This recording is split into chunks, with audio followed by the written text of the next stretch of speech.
It's been so great to speak with all of those incredible panelists who have been a part of our entire 2021 Latinx Wine Summit so far. Earlier, I mentioned that according to Nielsen data, by 2023, the buying power of Latinos and Latinas, Hispanics, that entire population is expected to atop about $1.9 trillion. So clearly there's a market for Latinos in wine, and it's only growing, especially as trailblazers in the industry look to carve out some of those new solutions to a lot of the gaps that currently exist. So today we have an amazing lineup of panelists here who are doing exactly that. They're your digital content creators, they're your marketing PR executives, your winemakers, all using their talents, education, and passion to build products and platforms for all of you beautiful wine enthusiasts of the world, while using their roots to identify and continue paving paths that are uplifting the Latinx wine consumers and giving us that visibility. So really excited to present to you Amanda, CEO and founder of ShittyWineMemes, making her appearance here. Florida-based Latina-owned brand that brightens the day of any audience connected to wine through her digital content creation. She's got lots of cool branded merchandise as well for all of you wine lovers. Alexandra Schrecengost, founder and CEO of Virtual With Us. She has more than 16 years of experience in wine and luxury public relations. She also recently led communication strategies and campaign initiatives as the head of communications for Wilson Daniels. And Martin Reyes, first generation American who held influential roles in many, many sectors of the industry, including but not limited to founder of Origen Sur, first and only master of wine of Mexican descent and co-founder of Wine Unify. Bienvenidos. Gracias. How are we doing? Doing well. How are you? You're doing well. I'm so excited. I mean, look at the hermosura that we have on the screen right now. 3 phenomenal individuals, all just proud Latinos and Hispanics. And I mean, you are all doing amazing, incredible things using your talents, your knowledge, your expertise to keep building up these platforms that directly impact our communities, which, you know, for us for a long time, the wine industry is a very old industry, but maybe for some of us, it's never felt quite welcoming, at least outside of the physical labor force. And yet you're all in different areas of the industry and impacting different areas of the industry and welcoming in more Latinos into this community. What is that like? And anybody, feel free to start. Martin, Alex, Amanda, I know it's a party. I think, you know, and I can't speak for the others, but on my end, you know, you always do typically feel like the only one in the room or one of the few in the room. And to be able to create a platform where we can bring in others that look like us, that have perhaps similar backgrounds or very different backgrounds, but come from a Spanish-speaking country and can kind of relate in some way, and that have perhaps struggled in the wine industry because it hasn't been historically as inclusive, is a big thing. And so just the ability to be able to bring in, you know, sommeliers, marketing experts, chefs that are all hospitality, that, you know, we have this common ground of bringing in diversity and showcasing culture. And it's a big deal for me. And I'm sure for my other panelists as well. Absolutely. Martin, Amanda, do you care to expand? Yeah, like I use a lot of pop culture references in my wine memes. I try to make sure there's something for everyone. You know. Sorry, Amanda, I'm having trouble hearing you. Oh, can you hear me now? It's a little difficult. No, your audio's a little low. Okay, I'll try and figure it out. All good. While you get the audio squared away, Martin, did you want to maybe share a little bit about how that's impacted you and how you've brought in your roots into making the conversation expanded, especially being that first master of wine of Mexican descent? You know, if you're the first at something, and thank you for that the intro. It only matters if you're not the last. You know, I'm rightly proud of it, of this accomplishment. It's great, and I know, but we need to bring in other Latinos and Latinas into the conversation, right? Just like you said. And so, you know, for me, it's like not just being in, you know, the only Latino MW. Usually, when you congregate with MWs, but then sort of the idea of normalizing, right? Which is what Alex said, is in the sense that, you know, if you think about something like pop culture, like Star Wars, right? First Star Wars, a bunch of white male heroes, right? and now the heroes is a white female, a black ex-stormtrooper, and a Guatemalan-born X-wing rebellion fighter, right? Mm-hmm. With Oscar Isaac, and it's I know some cultures, some parts of the U.S. didn't like that, but for a lot of us, it's like okay, that's just normal. It sort of normalizes that. So I definitely have worn for 20 years my Mexicanness loudly and proudly, and trying to Yes. speak in Spanish as often with my kids, only in Spanish in public, and in the wine industry. Yeah, we are acutely aware of how token X works, right? There's negative bits and there's positive bits. So we're normalizing so it's no longer a token aspect. We're not in the background. I think that's come along. We've come a long way, I think. I think we have to. And I think, earlier I saw an Instagram post that you did and you were talking about, the last 20 years and how beautiful it is to even have something like this Latinx summit today where we're actually giving ways for that narrative and for these voices. And I think that's something that each of you, takes very seriously. Alex, I know, you were a part of your head of communications for Wilson Daniels. And I can imagine, one of the biggest risks to a company's reputation is having this tone deaf advertising campaign. Historically, the industry hasn't had a great reputation for including diverse narratives of people of color in wine. Latinos are often only largely visible in the physical labor force, as I mentioned, or in wine production, all notable and very beautiful careers and jobs that we have to have, and people producing incredible work, but also great to know that there are individuals that exist outside of that, right? And so what are some of those challenges that you both feel are currently facing the industry when it comes to how we market Latinos in wine, and what kind of solutions do you think can easily be adopted to kind of flip that narrative? Yeah, at least for me, from a marketing and public relations standpoint, the largest struggle is that Spanish-speaking communities in America, and actually, people of color as a whole, typically don't have a strong association with the wine industry, or they didn't. You're starting to see that turn around now with summits like this and with the introduction, but that's something that needs to be improved. And you may see people behind the scenes, like you said, working in the fields, working in production. But there's a lack of inclusivity when it comes to the consumer-facing aspects of a brand. And it is imminent. It's something that you see across the board. It's so apparent. There's an immense opportunity there to really reach out to the demographic because, Gabriela, like you pointed out, the buying power is there. 100%. And it's essential to recognize this generationally and cultural gaps in order to really be able to market to the Latino and Latino community, and across the board, it's so apparent. Essentially, have them resonate there to really reach out to the demographic because, Gabriela, like you pointed out, I don't know where that feedback's coming from. I was like, wait a minute, what's happening? Am I the only one that can hear that, or can you hear that too? I can hear that too. Yeah. I can hear it too. I was like, wait, what's happening? It's so nice you decided to do it twice. Well, we're going to keep going here and try to ignore all of that. But no, I think you prove a great point, right? Marketing, making sure that we're doing a great narrative when it comes to including those voices is definitely something that we want to keep top of mind. And I know that can sometimes be not what we've all experienced when it's come to the industry. Martin, you actually started your own consultancy company. Was a large part of that due because you wanted to really shape what the voice and that narrative looked like for Latinos in the industry, or what was the inspiration for creating your own wine consultancy? I think that that was a platform that I really felt was necessary for me. More on the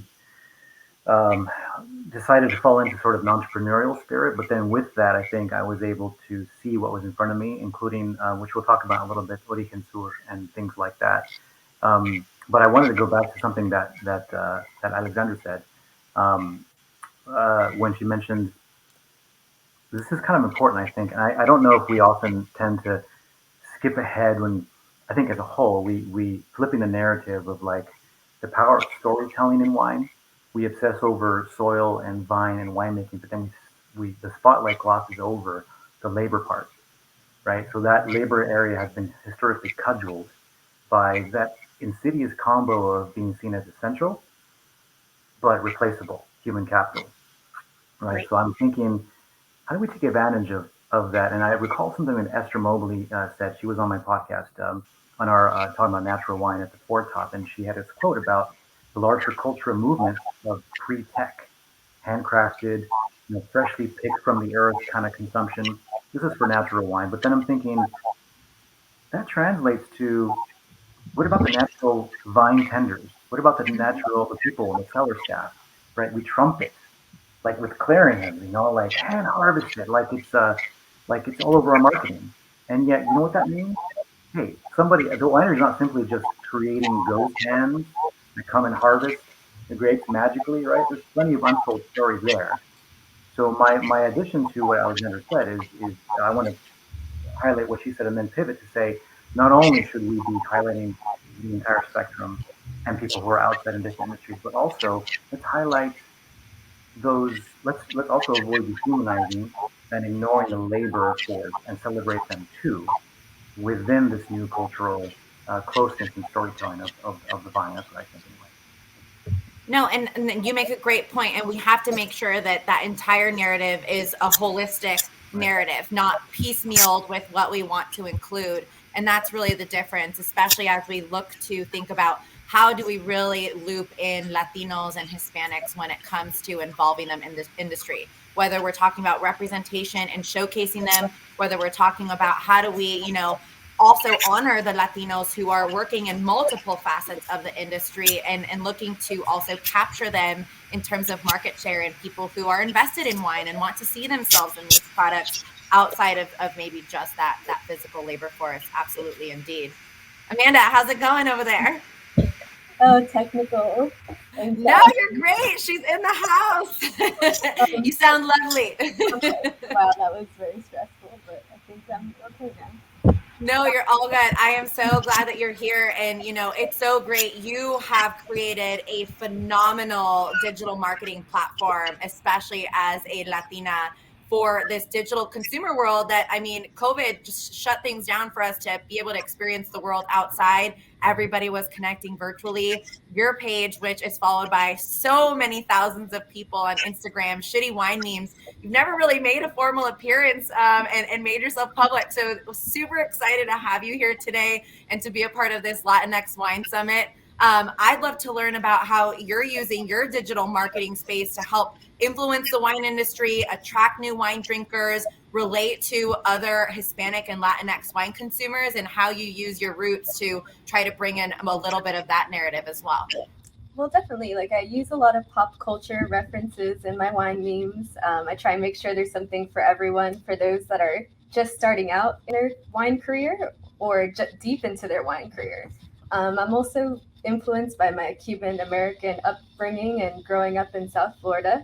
So when I look at a lot of classic wine pairing or tasting charts in education, they often don't contain food, I interact with in my day-to-day life. So I've done things like make my own wine and breakfast chart that included Godello wine with empanadas or rosé and ham croquetas. I've done a spoof tech sheet that included aromas of guava pastelitos.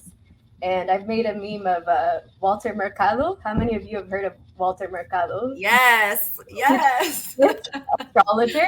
And it's, my abuela used to watch. So it's him praying for a fruit day, on the biodynamic calendar.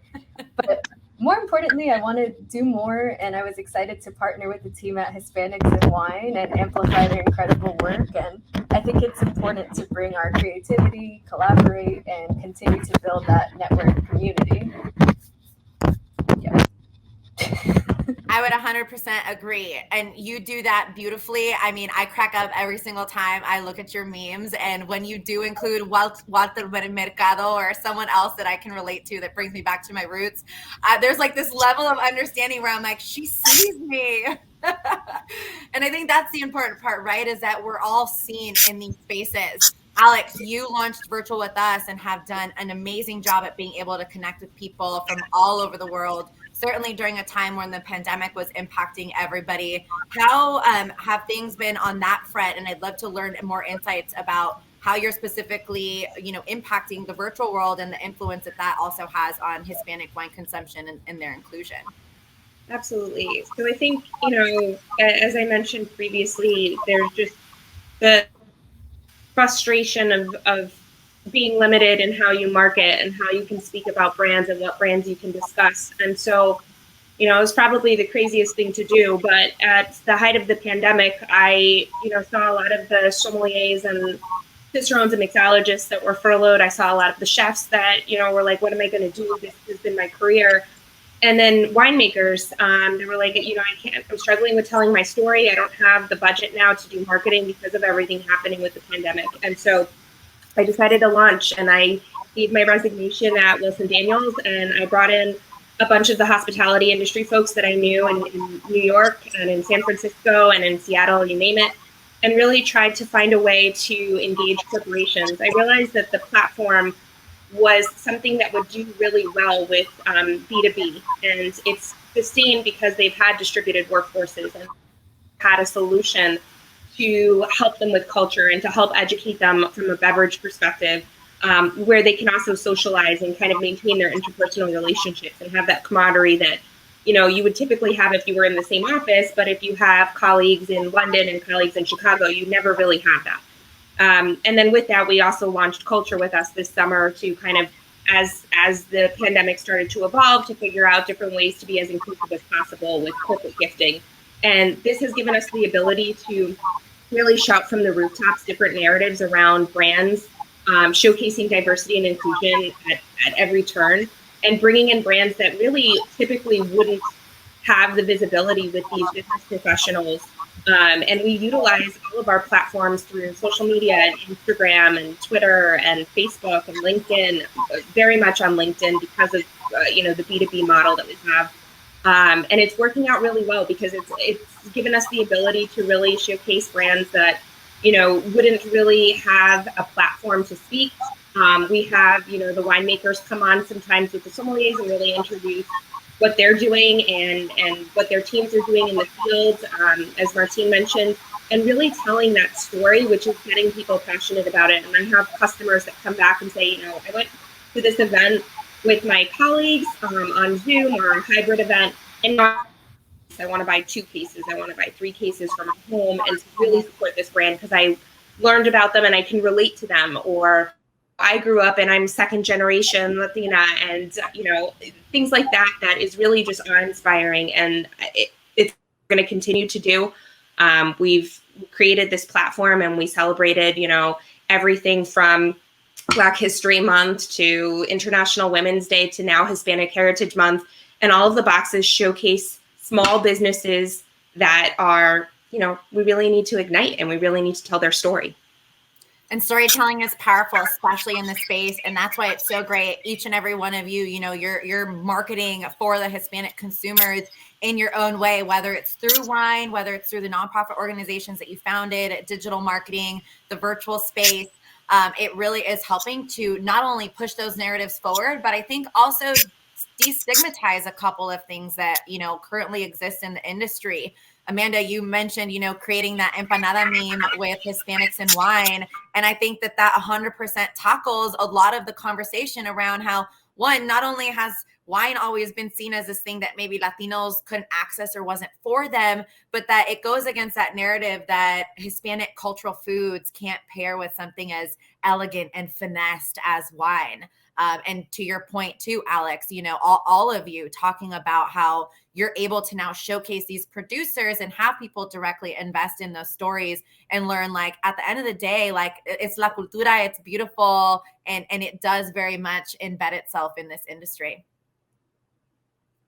Talk to me more, Amanda, about what it was like to create that pin and that partnership between you and Hispanics and wine, and what that experience has been like to kind of destigmatize and work against, some of those sayings or beliefs that aren't necessarily true. I think in making it, we hope that it resonated with people and that it shows Hispanic foods pairability with wine in kind of a fun and creative way. Because, like we keep saying, representation matters.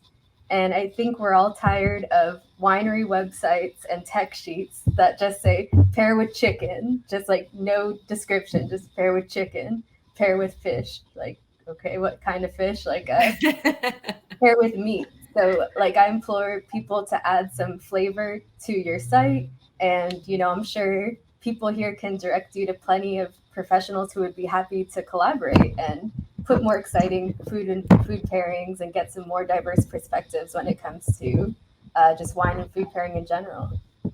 Absolutely. I know. I always go back to like thinking, red wine can't pair with salmon or seafood, or just like all of these different, beliefs that are kind of back in the day that we can change that up, right? I recently had Pinot with mole, and it was just like blew my mind on the flavors of the fruit and how that chocolate sauce really came out. And someone that I was sharing the dish with was like, I never thought this would pair great. And I'm like, we got to make sure we are changing that conversation, because that's also the beauty when it comes to sharing these stories and being able to market these products differently and being able to showcase these producers. You kind of give people this empowered notion in their purchases and in knowing where they can tailor and provide those dollars to support certain economies and to support, individuals who are doing the work. Martin, Yes. you are the first and only master of wine of Mexican descent. And I loved earlier when you said, as great as it is to be the first, it's also super important to not be the last. I think it's, something that you should rightfully be proud to revel in that accomplishment. As we think about, not being the last and looking to bring in other Latinos and Latinas into the conversation and exploring all of these careers in wine, what in your minds, especially as a consultant, can the industry and institutes like the MW do to create more equity and increase that representation for Hispanic consumers? That's a huge question, Gabby. I'll try Fully to loaded. I'll try to be brief as possible. So yeah, we do well by recognizing the contributions that Hispanics have had in wine history. The wine by Chateau Montelena, right, that won the Judgment of Paris. How many people know that the actual cellar master, the winemaker behind the Barretts, was actually Gustavo Banabila, for instance, right? He was there at the very beginning. The movie was portrayed of sort of a more modern-looking, younger version of what Gus was known, but we've been here for a long time, so that's one thing, right? The other thing is the people who converse in power, we're talking about business, corporations, money, profit. It might seem a surprising notion that diversity in business matters, and wine matters more than we think. Cultivating diversity is good because it's the right thing to do, right? But in fact, this action very strongly correlated with profitability and value creation. Top to bottom, large companies have looked at how that gender and mixed race and executive roles and actually provide competitive edges. Multiple studies have done that. So we start there, right, by saying it makes business sense to celebrate and highlight the interconnectedness, not just of the Latino community, which we're very proud of, but the value that's driven by having this drumbeat, this drum roll of awareness of the diversity of our values and our people and our culture. The MW, the Masters of Wine, acknowledge that. They needed to acknowledge that. Other organizations need to acknowledge that. So we start there, right? But then also, I think that something that Amanda, ShittyWineMemes, does beautifully with digital marketing that we all need to do is use humor, right? To make us laugh, feel good, have endorphins, right? Part of why I'm so free with my silly humor, not as good as ShittyWineMemes, but it uncouples wine and the masters and not from the mystique, from the unattainable, right? From we casualify it, right? It makes us laugh. So ShittyWineMemes, as you guys can't tell I'm a fan of, they mock our best and our worst traits, right? She does, I should say, not they. They is now Amanda. There she is.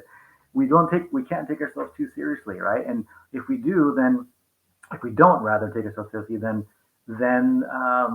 this space with consumers feel welcome. It's special. Sure, there's magic in wine, but it's also fun, right? So the relatability of somebody who's a goofball, who's fun, who happens to have, yes, there's an elite wine pro label that I have in the world of wine, but that doesn't matter if I'm not relatable, right? If I don't have, if you, all three of you and everybody watching are my peers. I am not above you. I am not to the side of you, right? We're all in this together, right? That's how I view not just my role, but also the role that the organizations that you're talking about, that you're asking about, can play. There's much a longer term answer than that, but I think that's really where we start first.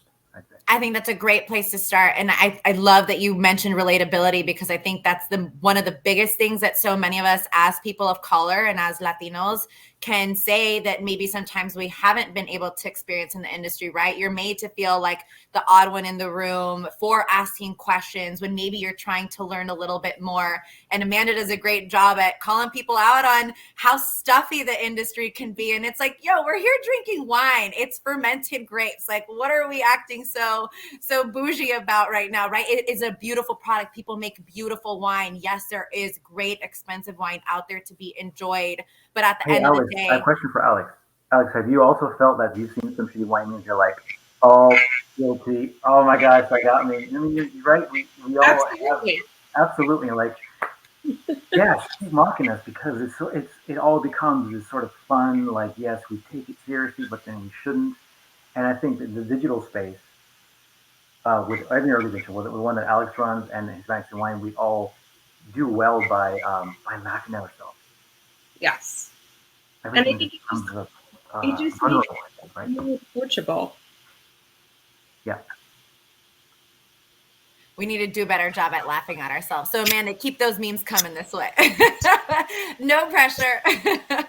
But to everybody's point, again, being relatable, it also allows us to be able to see ourselves in people who maybe we admire or aspire to be, because we see them doing incredible things. Whether, you're fangirling over finally getting to meet the brains behind ShittyWineMemes, or you're fangirling about the fact that, you're conversing with two phenomenal individuals who are both a part of Wine Enthusiast 40 Under 40 Tastemakers, being recognized as people of color for your work, and the importance job that these notorious publications have in including those diverse voices in this space. Can any of you shed some light on what that feels like, especially you as a Latino, or as a Hispanic, or as a Latina? First, Alex, congratulations on that recently, by the way, top 40 under 40. Yay. Congratulations. Cheers to all of you. Cheers to you all. Thank you. Oh, good. I'm not the only one drinking. Oh, yeah. I got to pick up my kids soon, so a note to that. It's rare that I'm not drinking right now. Marcy, I'm with my kids too. They're watching Harry Potter. They were gonna say hello, and I was like, "Oh, let's feel out the panel first and see."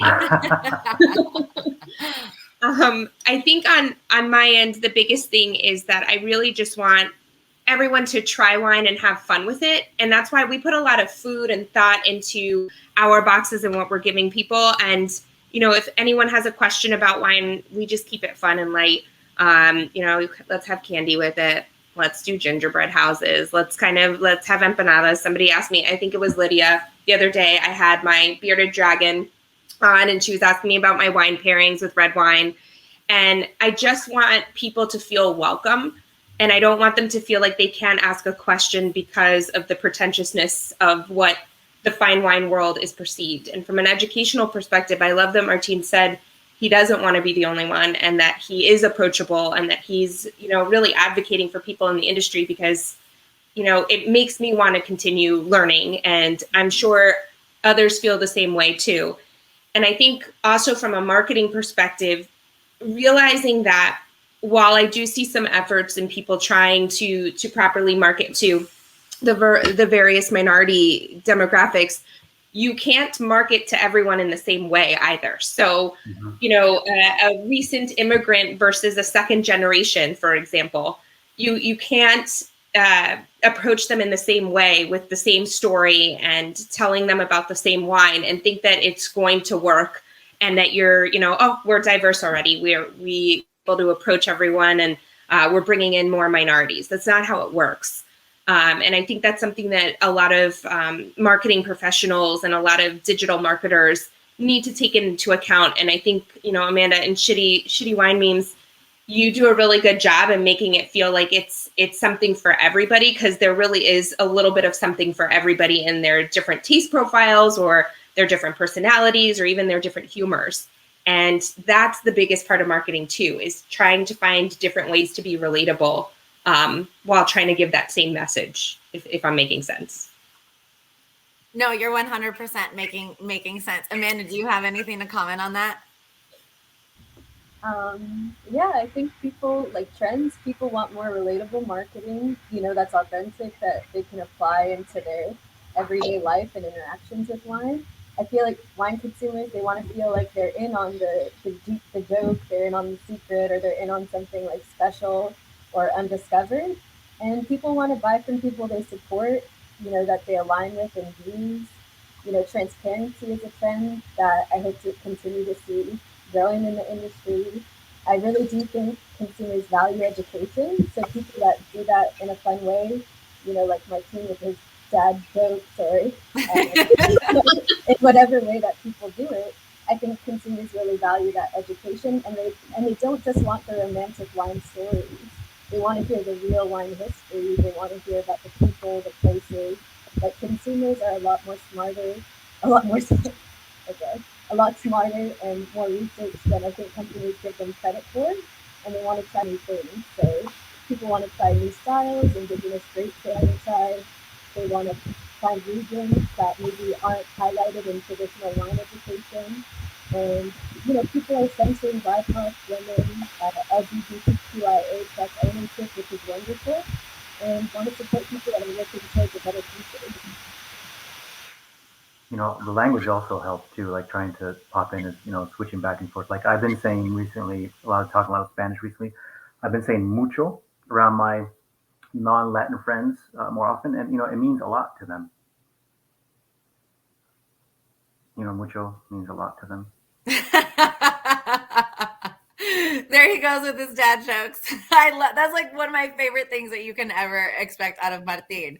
Rest assured, he will never fail you with those dad jokes. You can definitely find that on his resume as well. Other things that you can find on your resume, though, Martin, you actually created an entire label of wine. You have a partner, Andres. You both made this wine by Latinx for the Latinx consumer. It's called Origen Sur, which I'm assuming, but feel free to correct me, refers to, obviously we're going down south. We're talking about Mexico, this beautiful país. 100% estate grown. Oh, look at that label. So elegant. Here it is. 100% estate grown Chilean vines. What was the reason for creating this? Was obviously, you wanted to have a wine for the Latinx consumer, but can you expand on the importance and the need for doing so to begin with, and how we help to market wines towards Latinos and Hispanic consumers in general? You started off by earlier on the session about the buying power, right? 1.7, 1.9 trillion. There's studies that show that we can, 95 million cases are potentially doable for the U.S., Mexican, Latino, Cuban, Puerto Rican consumption, and 1 out of every 4 consumers by 2050, right, will have Latin roots. And so, and then at the same time, like wine buying is driven by culturally, by family and food experiences, right? Mm-hmm. Socially oriented, food focused communities. Like, Hispanics are primed to be the kind of best kind of consumers when it comes to relationships with wine. So this wine, Origen Sur, it was part of the wanting to mess with the standard narrative. Morande, producer in Chile, certified sustainably farmed in Maule. They were a client of mine in 2019, and we decided, hey, together, let's do something for the Latino community, a well-crafted wine. So for me, it was like, I get to embrace my culture, my personal side, my family side, and my professional side, because before that, you had to choose one or the other, right? Sometimes you're a Mexicano, and sometimes you're in the wine business, at least on the business side, right? So, and this is like, no, hold on. We can merge this stuff. We can really, do that. So I dove into exploring blends, into varieties, and then from their state-grown fruit, like you said, and then I paired them iteratively with Latin American dishes, with ropa vieja, with chile relleno, with mofongo, So good. Yeah, with all kinds of stuff, and finally arrived to where Origen Sur was born, and it's certainly a wine it's proudly made of it. It's a straight up legit tasty wine, and it's proud of the stories that it can share, not just for Latinx Americans, but for, I say this often, for anyone who believes that a great bottle of wine gives like a special kind of conviviality and and grace to the evening. So I invite you guys to try it when it comes down the pipeline. I'll go stalk you at your job and find you for that. Right on. No, but you're right, and that's such a beautiful thing. And I love that you mentioned, sometimes you're Mexicano and sometimes you're this, and the beauty of being able to merge those two worlds so that you can also finally feel like this is what I identify with at the end of the day. And here's a product where this is my heart on my sleeve presented to you in a bottle for you to enjoy around that familia. You said it best, Latinos naturally already are joining together over food, over beverages, sharing those stories. So it makes sense to include them when our whole lifestyle and culture, it was made around this. Yeah, it was. It absolutely was. Yeah. So that's where that comes from. And I'm excited to try it with you guys at some point. Perfect. We'll break bread once the world opens up and we're all able to fly from the East Coast to the West Coast. Right. I definitely would love to learn from all of you how you're using, your talents. You've somewhat touched up on it too, to kind of build up those equitable pipelines. ShittyWineMemes, I know, donate some of her merchandise, proceeds from her merchandise to the Roots Fund and her collaborations. What are other ways as we look towards the future of wine that we can encourage people to also become invested and really support to change and flip that narrative to include Hispanic, Latinx consumers and build up that pipeline for the future? And I can go. But on my end, it's all about getting the products in front of the consumers. And because we work with large corporations, we're able to educate consumers in a very different way. And so we do a variety of programs. We work with pharmaceutical companies like Johnson & Johnson, where we're fulfilling over 1,000 boxes in one order. And in those boxes, we're including all of these wonderful brands. And so we're helping to sell and helping to really ignite their small businesses and get the brand in front of them and really showcase that. So we're helping with their sales there. And that's something that I'm going to continue to push forward. It's part of our mission. It's part of the cultural programming that I'm trying to build out. And then through that, we'll be launching a number of scholarship programs in the new year and hopefully working a little bit more with you all. But I'm excited to see what's to come and really just helping the hospitality renew and refresh and refocus on everything that's been going on and continue to find creative ways to entertain these distributed workforces as we're all trying to navigate the craziness of this pandemic and the end of it and it coming back and then going away.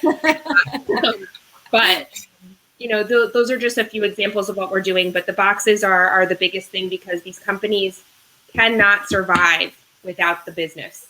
And that's the biggest thing. And if we have, these large corporations behind us and they are able to buy all these boxes and really introduce the brands, then you start to get advocates internally where they're just like, what, I'm going to buy this for my house. I'm going to buy it for my sister or my brother. And that's really the premise of it. And so we don't white label.